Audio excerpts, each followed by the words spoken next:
اس بحث کا آغاز ہم انبیاء سابقین کی سیرت سے کرتے ہیں اور دیکھتے ہیں کہ انہوں نے اپنی امتوں کے لیے کوئی وسیع مقرر کیے تھے یا نہیں۔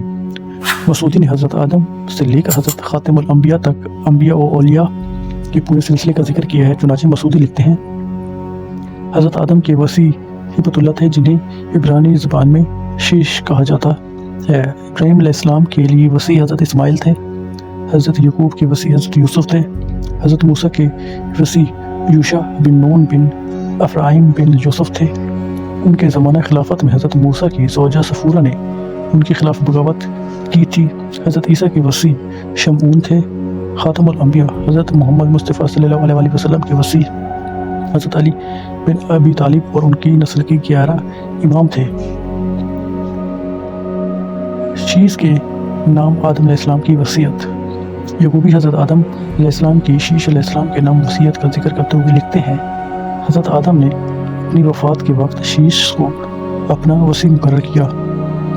جبری لکھتے ہیں، ہبۃ اللہ کو عبرانی زبان میں شیش کہا جاتا ہے اور حضرت آدم علیہ السلام نے انہیں اپنا وصی مقرر کیا تھا اور آپ نے اپنی وصیت تحریر کر کے ان کے حوالے کی تھی اور اس تحریر میں آپ نے انہیں اپنا وصی مقرر کیا تھا۔ مسعودی رقم دراز ہیں، جب حضرت آدم علیہ السلام اپنی وصیت شیش کے حوالے سے کر چکے تو اس سے فرمایا، اس وصیت کی حفاظت کرنا اور اس کی تحریر پر عمل کرنا۔ پھر حضرت آدم علیہ السلام کی وفات ہو گئی۔ ابن اسیر لکھتے ہیں، شیش عربی زبان کا لفظ ہے جس کا عربی زبان میں ترجمہ ہبۃ اللہ بنتا ہے اور آپ حضرت آدم کے وصی تھے۔ جب حضرت آدم کی وفات ہونے لگی تو انہوں نے شیش کو اپنا جانشین مقرر کیا۔ ابن کثیر لکھتے ہیں، شیش کے معنی ہبۃ اللہ کے ہیں۔ حضرت آدم نے اپنی وفات کے وقت اپنا عہد ان کے سپرد کیا۔ حضرت موسیٰ کی یوشع پر نص تورات میں ہے کہ حضرت یوشع بن نون حضرت موسیٰ کے ساتھ طور سینا پر براجمان تھے اور انہوں نے 11 سالہ بچڑے کی عبادت نہیں کی تھی۔ تورات کے باب گنتی کے 27ویں باب کی یہ آیات ملاحظہ فرمائیں۔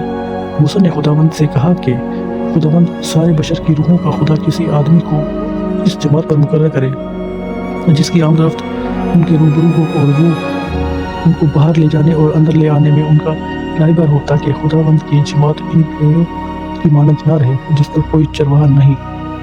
خداوند نے موسیٰ سے کہا، تو نون کے بیٹے یشوع کو لے کر اس پر اپنا ہاتھ رکھ، کیونکہ اس شخص میں روح ہے، اور اسے العازر کاہن اور ساری جماعت کے سامنے کھڑا کر کے ان کی آنکھوں کے سامنے وصیت کر اور اپنے روب داب سے اسے بہرہ کر دے تاکہ بنی اسرائیل کی ساری جماعت اس کی فرما برداری کرے۔ وہ العازر کاہن کے آگے کھڑا ہوا تاکہ جو اس کی جانب سے خداوند کے حضور اور اس کا حکم کرے گا اسی کے کہنے سے وہ اور بنی اسرائیل کی ساری جماعت کے لوگ نکلا کرے اور اسی کے کہنے سے لوٹا بھی کرے۔